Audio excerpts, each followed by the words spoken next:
तो कैसे आप सभी, मैं हिमांशु अग्रवाल स्वागत करता हूं आपके इस यूट्यूब चैनल पर। तो आज हम क्लास 10th की फर्स्ट फ्लाइट का चैप्टर नंबर 4 कंप्लीट करने वाले हैं। तो आइए स्टार्ट करते हैं। चैप्टर का नाम है from the diary of Anne Frank. तो क्या कहानी है जरा देखते हैं। इसके अंदर एक छोटी सी बच्चे की कहानी है, जिसकी डायरी जो है मिली हमें तो वो काफ़ी फेमस हो गई। उसमें से एक छोटा सा एक्सट्रैक्ट यहाँ पर दिया हुआ है। डायरी में लिखना एक बहुत बड़ा स्ट्रेंज एक्सपीरियंस था उस लड़की के लिए, ठीक है।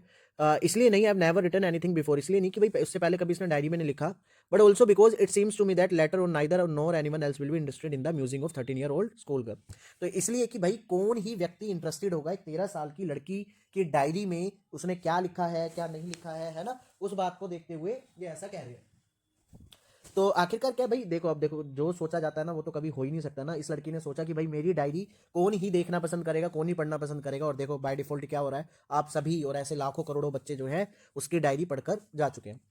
चलो खैर, ये मैटर नहीं करता, मुझे मन कर रहा था लिखने का तो मैंने लिखना स्टार्ट कर दिया, ठीक है। जो क्योंकि देखो मेरे को क्या करना था, जो भी मेरे अंदर मन की बातें थी ना वो सारी मुझे उगलनी थी।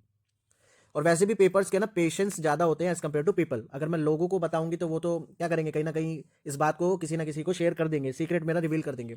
अगर मैं किताब में लिखूंगी तो वो किसी के पास नहीं जाएगी जब तक कि वो किताब मेरे पास है, ठीक है। उस समय मैं काफ़ी डिप्रेस महसूस कर रही थी, ठीक है, और घर पर बैठी रहती थी और हमेशा बोर्ड और रहती, लिस्टलेस रहती थी, कोई काम करने के लिए था नहीं।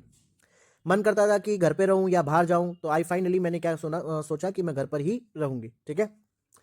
और मैंने डिसाइड किया कि मैं एक डायरी लिखूंगी, क्योंकि पेपर्स के पास ज़्यादा पेशेंस है, वो चीज़ों को, सीक्रेट्स को और बेहतर तरीके से दबा कर रख सकते हैं और किसी से शेयर नहीं करते।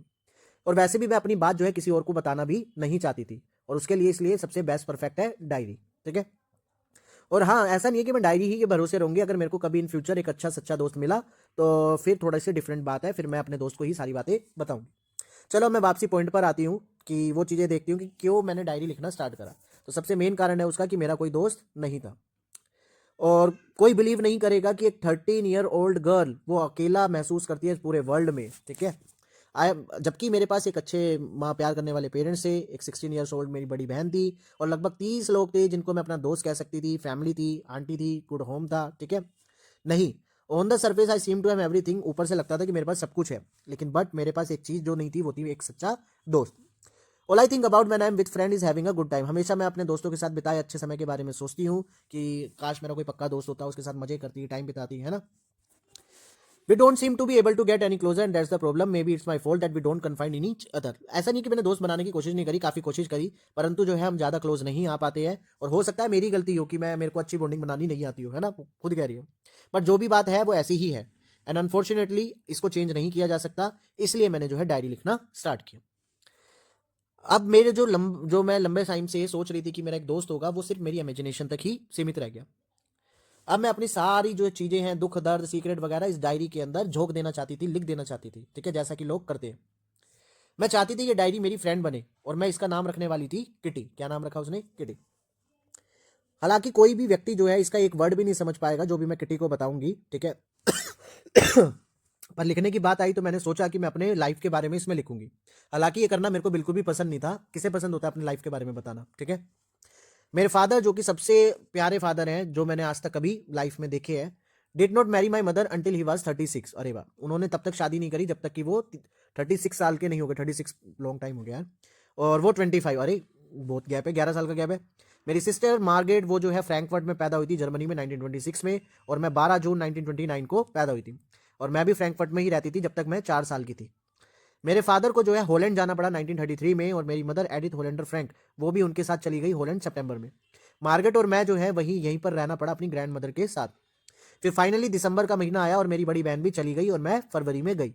क्या कहानी बना रखी है यार, 2-2 महीने के अंदर शिफ्ट हो रहे हैं। और मुझे फाइनली पटक दिया गया टेबल के ऊपर एक बर्थडे प्रेजेंट। किसके लिए? बहन के तौर पर। बहन का बर्थडे था, मतलब तो बर्थडे पे बुलाया गया, तो उधर ही मैं आ गई। इसका कहने का मतलब ये है, ठीक है। तो देख रहे हो लिखने का स्टाइल, है ना। तो I started right away at the Montessori nursery school. मैंने वहाँ पर मोंटेसरी नर्सरी स्कूल जो है ज्वाइन किया, और मैं वहाँ पर तब तक रही जब तक मैं 6 साल की नहीं होगी। और फाइनली फिर जो है मेरी फर्स्ट फॉर्म चालू हो गई। In the six form my teacher was Mrs cuprous. और जब छठी में आई तो मिसिस क्यूप्रस मेरी टीचर थी, जो मेरी हेड मिस्ट्रेस थी। और साल एंड होते होते हम दोनों जो है खूब रोए, ठीक है। और हमारा दोनों का क्या हो गया? फेयरवेल। क्लास चेंज हो गई ना। 1941 की बात है, ग्रैंड माँ जो है बीमार पड़ गई और उनको ऑपरेशन कराना पड़ा। तो मेरा बर्थडे जो है बिना कोई सेलिब्रेशन के ही निकल गया। छोटे मोटा हल्का फुल्का सेलिब्रेशन हुआ। फाइनली ग्रैंड माँ डाइड, मतलब फाइनली मतलब ग्रैंड माँ जो है वो जनवरी 1942 में टपक गई। No one knows how often I think of her, कोई नहीं जानता मैं उनसे कितना प्यार करती थी, ठीक है, उनके बारे में कितना सोचती हूँ, उन्हें याद करती हूँ, ठीक है। This birthday celebration in 1942 was intended to make up for the other and grandma's candle was lit along with the rest. तो इस बार का जो बर्थडे सेलिब्रेट किया जा रहा था उस पर जो है ग्रैंड माँ की बर्थडे की कैंडल्स भी लगाई गई, ठीक है, उनको याद करने के लिए, बाकी जो भी था, ठीक है। The four of us are still doing well, मम्मी पापा मैं और मेरी बहन जो है अच्छे से चल रहे थे। And that brings me to present date of 20 June 1942। और फाइनली वो तारीख आ गई जिस दिन मैंने डायरी लिखना स्टार्ट करी, 20 जून 1942, ठीक है। और मैंने अपना पूरा सब कुछ किसको समर्पित कर दिया, अपनी किटी को। सैटरडे 20 जून 1942 की बात है, लिखती हैं डियरेस्ट किटी, मेरी पूरी क्लास जो है क्वैकिंग इन इट्स बूट, सब लोग जो है ना घबराए हुए थे, बड़े डरे हुए थे, नर्वस फील कर रहे थे। रीजन क्या था, ऑफकोर्स आने वाली मीटिंग जिसमें टीचर ये डिसाइड करने वाले थे कि कौन बच्चा जो है नेक्स्ट क्लास में मूव करेगा और कौन इसी क्लास में रोक लिया जाएगा। वाह, ये तो मेथड बहुत बढ़िया है।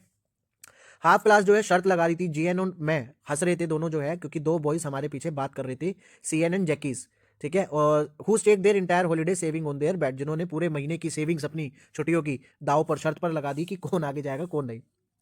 और सुबह से शाम रात एक ही रट लगाए रखते दोनों, एक दूसरे को बोलते तू तो पास हो जाएगा मैं रह जाऊंगा, तू तो पास हो जाएगा मैं रह जाऊंगा, ये लगे रहे। उसी बात पे जो है हम हंस रही थी।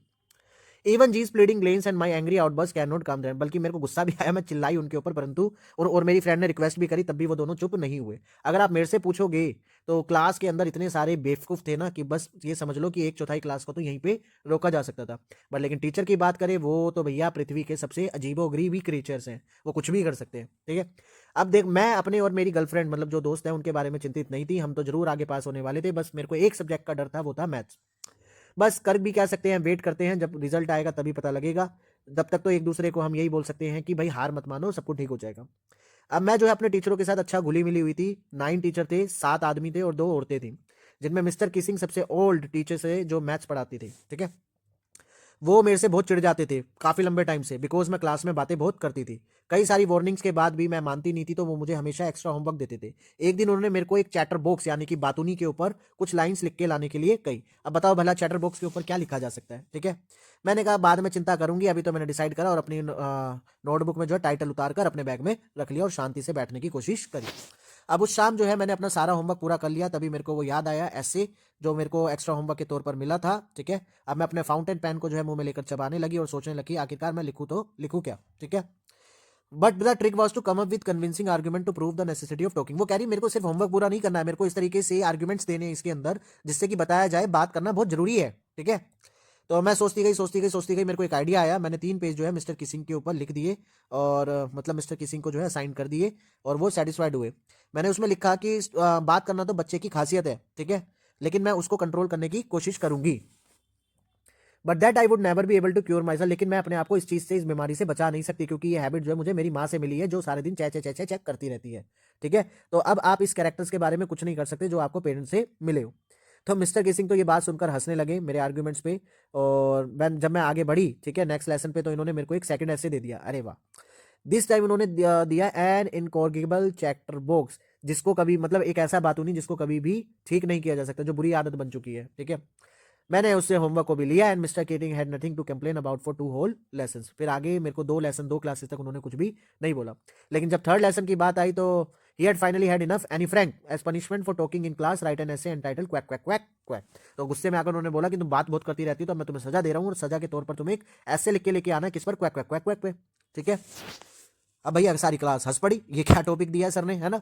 और मैं तो अपनी सारी इमेजिनेशन भैया सारी पहली टॉपिक्स पे लगा चुकी हूँ। अब मेरे को कुछ नया करना पड़ेगा, समथिंग ओरिजिनल। मेरी दोस्त थी एक सनी, जो काफ़ी कविता में जो है काफ़ी होशियार थी, उसने जो है मेरी हेल्प करने की कोशिश करी, ठीक है। और जो भी मैंने लिखा जो होमवर्क वो सारा कविता की फॉर्म में लिखा और मैं बड़ी खुश हो गई, ठीक है। मिस्टर किसिंग जो है एक जोक मेरे पे मारने वाले थे इस गंदे से होमवर्क को देखकर, लेकिन मैं अब ये जोक उन्हीं के ऊपर पेलने वाली थी, ठीक है, मतलब उनको ही सुधार देती मैं जो ऐसा लिखने वाली थी। मैंने फाइनली अपनी पोएम पूरी कर ली, वो बड़ी सुंदर थी। ये एक मदर डक की कहानी थी और एक फादर स्वान की, जिसमें उनके 3 बच्चे थे जिनको इतना मारा गया पीटा गया कि इतना मतलब मौत तक का सवाल आ गया, है ना, क्योंकि वो सारे दिन क्वैक क्वैक क्वैक क्वैक करते रहते थे।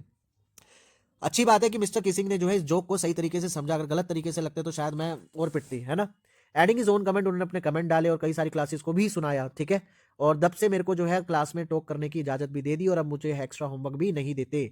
मिस्टर किसिंग ऑलवेज, बल्कि उल्टा जोक सुनाते रहते हैं आजकल, ठीक है। यूअर्स एनी, ये डायरी से लिखा हुआ एक छोटा सा उसका एक्सट्रैक्ट है जो आपको अच्छे से क्लियर हो गया होगा, है ना। तो प्लीज वीडियो को लाइक कर दें, चलते हैं नेक्स्ट चैप्टर की ओर।